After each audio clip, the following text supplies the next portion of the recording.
भगवान भूतनाथ भोले बाबा के कैलाश पर्वत से होके निकलेंगे। सती जी पूछने लगी भोले बाबा से, भोले बाबा ये विमान कहां के लिए जा रहे हैं? तो भोले बाबा कहने लगे, देखो सती जी, ये विमान कहां के ले जा रहे, जा से तुम्हें क्या लेना देना है ना। बोली नहीं महाराज, बताना होगा ये कहां जा रहे हैं। तो भोले बाबा कहने लगे, तुम्हारे पिता दक्ष प्रजापति ने अनुष्ठान कराया है, यज्ञ करवाई है, वहां पर सब देवता जा रहे हैं। तो सती जी कहने लगी भोले बाबा से, कहा मेरे पिताजी ने तुम्हें नहीं बुलाया? तो भोले बाबा कहने लगे, देखो तुम्हारे पिताजी की इच्छा बुलाए न बुलाए भाई। अब आपके यहाँ कथा चल रही है महाराज, आप अपनी बहन बेटी को बुलाना न बुलाना तुम्हारा काम है ना। अब जबरदस्ती तो कोई आएगा नहीं। भोले बाबा ने की, देखो सती, तुम्हारे पिताजी ने मुझे नहीं बुलाया, वो उनकी इच्छा। तो आप जानते ही हो, पिताजी के यहाँ पर अनुष्ठान हो तो बेटियों की चाहत क्या होती है। तुम्हारे यहाँ पर कथा चल रही है, गांव की सब बेटियां जो बाहर है ना, दूसरे जगह पे आई गई है, उनकी बहुत इच्छा होगी। हाँ, हमारे रामनरेश लाला ने यहाँ पर कथा कराई है, चलो क्यों ना चलेंगे। लेकिन कौन मानने वाला है? जब आप सबको बुलाएंगे, कोई भी रह न जाए, सब कन्या यहाँ पर सब बेटियां जब यहाँ आ जाएंगी, उन्हें कितनी चाहत होगी। जो केवल अपनी पत्नी से पूछो भाई, हर किसी के पास में ये व्यवस्था है। ये बेटियों से पूछो, ये कभी कहता है उत्सव है कहाँ पिताजी के और चाहत बेटियन से।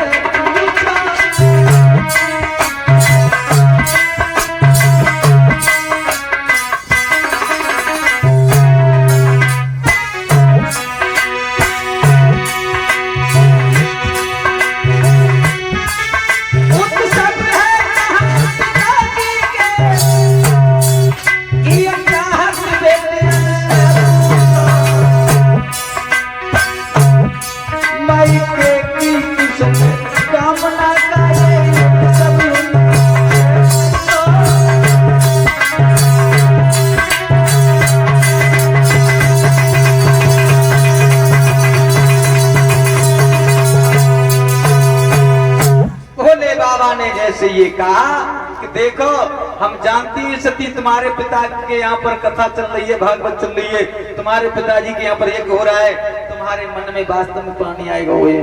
तो सती जी कहने लगी, देखो भोले बाबा, पिताजी के यहाँ पर जाने में कोई दिक्कत नहीं है। तो भोले बाबा कहने लगे, देखो जब ऐसा समय हो जहाँ पर अनुष्ठान हुआ हो, जहाँ भागवत चल रही हो, जहाँ कथा भगवान की यज्ञ चल रही हो, और तुम्हारे पिताजी ने रियल करके हमें निमंत्रण न दिया हो, तो ऐसी जगह नहीं जाना चाहिए, वहां अपमान हो जाता है। सती के लिए कुछ नहीं पिताजी, ये तो गलत है, तुम्हें नहीं मालूम। गुरु पिता मित्र के घर जब जाओ तो बचाओ,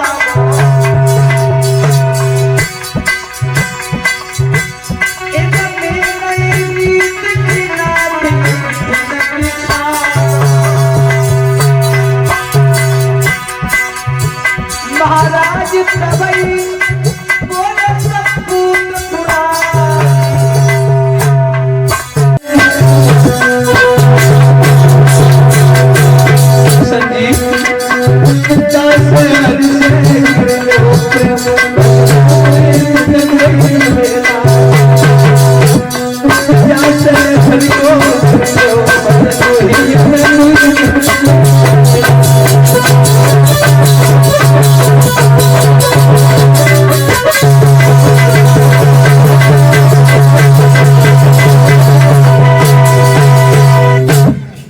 संजीव जी ने जैसे ही देखा, महाराज हमारे पिता ने यज्ञ पर भी उन्हें कोई जगह नहीं दी है।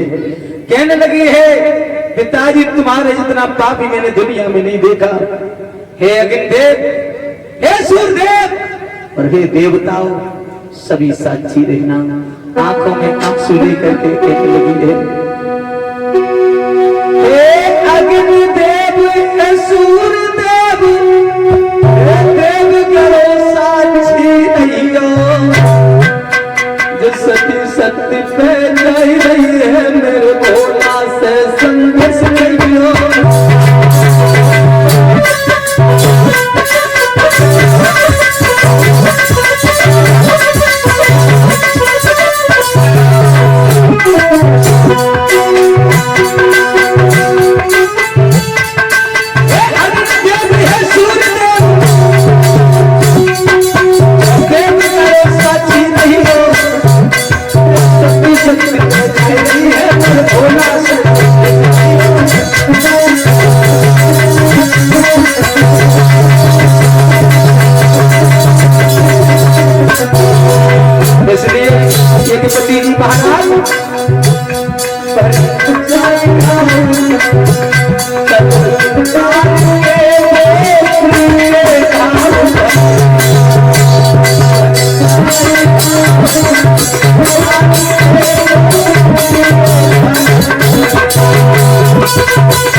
करीना।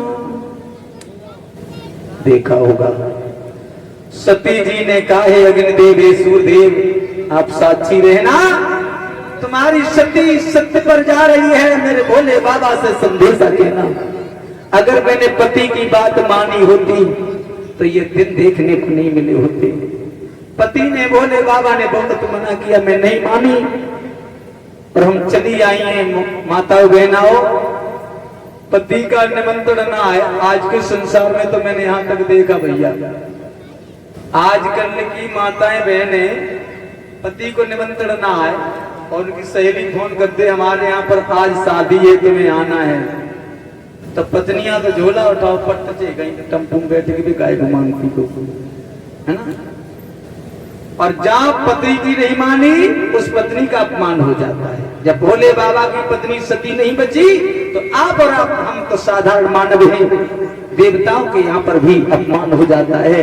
मेरी माताओं बहना भगवत प्रेमियों, सती जी ने उसी जगह पर अपने हाथों को मला, सोचा अगर मैंने अग्नि कुंड में अपने प्राणों को त्यागा तो ये दूषित हो जाएगा, संसार के लोग यज्ञ करने से वंचित हो जाएंगे। इसलिए उन्होंने अपनी उसी जगह पर खड़े होकर के हाथों को मलना प्रारंभ किया।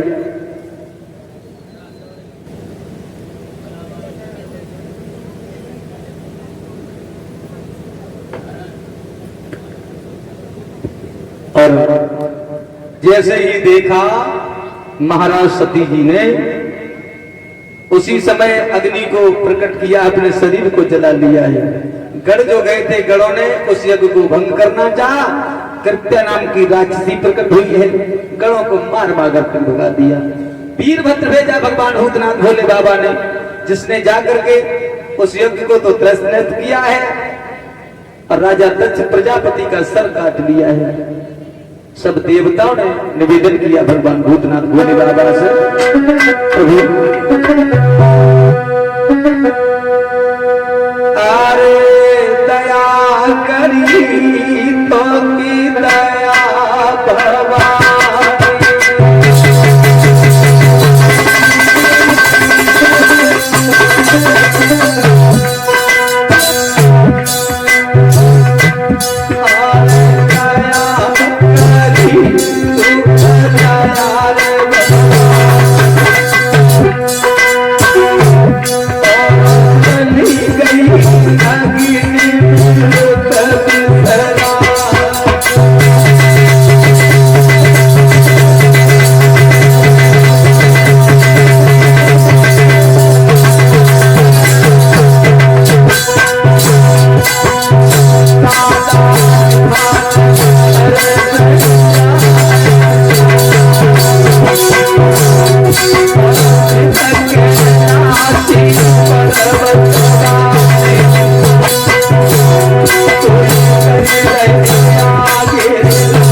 भोले बाबा ने जैसे आकर के देखा, मेरे भगवत प्रेमियों, उसी समय देवताओं की उस रिक्वेस्ट पर यानी देवताओं के बुलावा पर भोले बाबा ने दक्ष प्रजापति का सर बकरा न लगाया, एक पूरा कराया गया है। जो बचा हुआ भाग बाद में जो ऊपर पड़ा रह जाता है जो भोले बाबा का है। इसीलिए कोई भी आचार्य बार बार कहते हैं कि अंदर को मन ढकेलो, सामग्री को पहले डाल दिया जाता है। बचा हुआ भोले बाबा का भाग बाद में भोले बाबा को जगह दी गई। दक्ष प्रजापति का यह किस प्रकार से पूरा हुआ मेरे भगवत प्रेमियों, आइए एक लाइन का भजन बोलते हैं, फिर थोड़ी सी कथा भूतनाथ भोले बाबा के विवाह के बारे में समझाते हैं।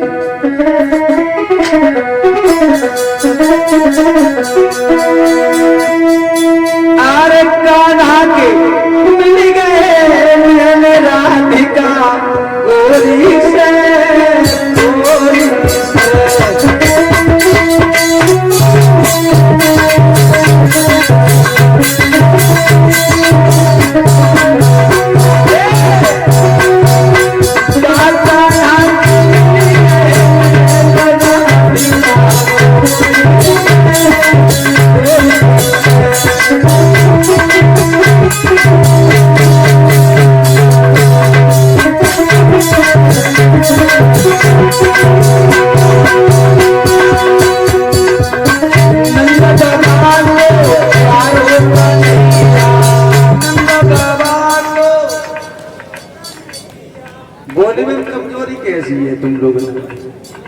नंद बाबा को प्यारो कन्हैया। हाँ पूगा बना पूगा। पूरी है जगी जसमातम भैया।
सुखदेव जी कहते हैं राजन परीक्षित, यही सती जी हैं जो राजा हेमांचल के यहाँ पर जन्म लेती हैं जाकर के।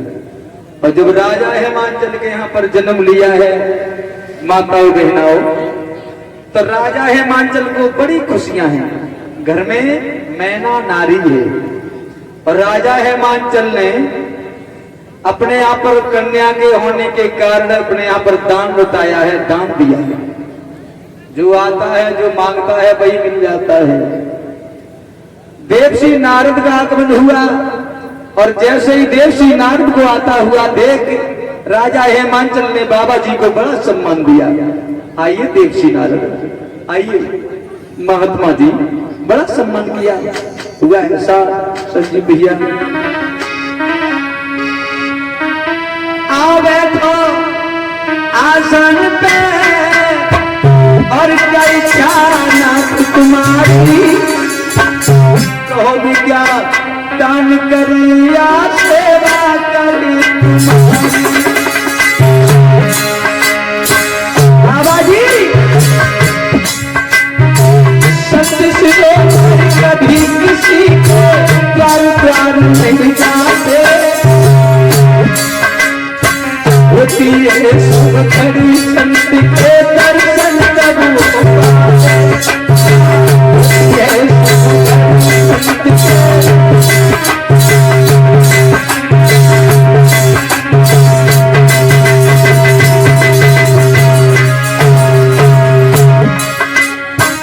दर्शन कब होता है तुम्हारी दर्शन कब होता है, होती है सब खड़ी संत के।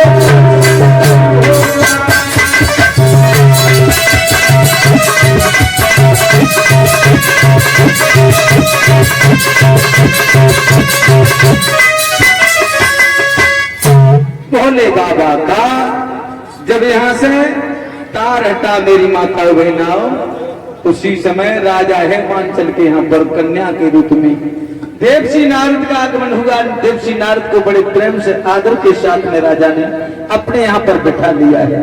और जब अपने यहाँ पर बैठाया तो महात्मा जी को पूछने लगे कहीं महाराज कैसे आगमन हुआ, तो कहा है संतों का चलना विचलना होता है, जो संत एक जगह पर ठहर जाता है, वो गड्ढे में पानी एक जगह से गंदा हो जाता है, उसी प्रकार से वो महात्मा हो जाता है। हम संतों का तो चलना बिचलना ही होता है।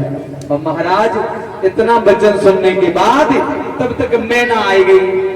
मैना ने कन्या को लो और बाबा जी के गोदी में डाल दो। बाबा जी कहो क्या चाहती हो देवी? कही बाबा जी हमारी बेटी के बारे में बताओ, हमारी बेटी के दिन दशा कैसे है? देवसी नारद कहने लगे तुम्हारी बेटी के बारे में? इसका मतलब हाँ हाँ हमारी बेटी का नामकरण संस्कार करो और हमारी बेटी के बारे में दिनचर्या के बारे में बताओ। और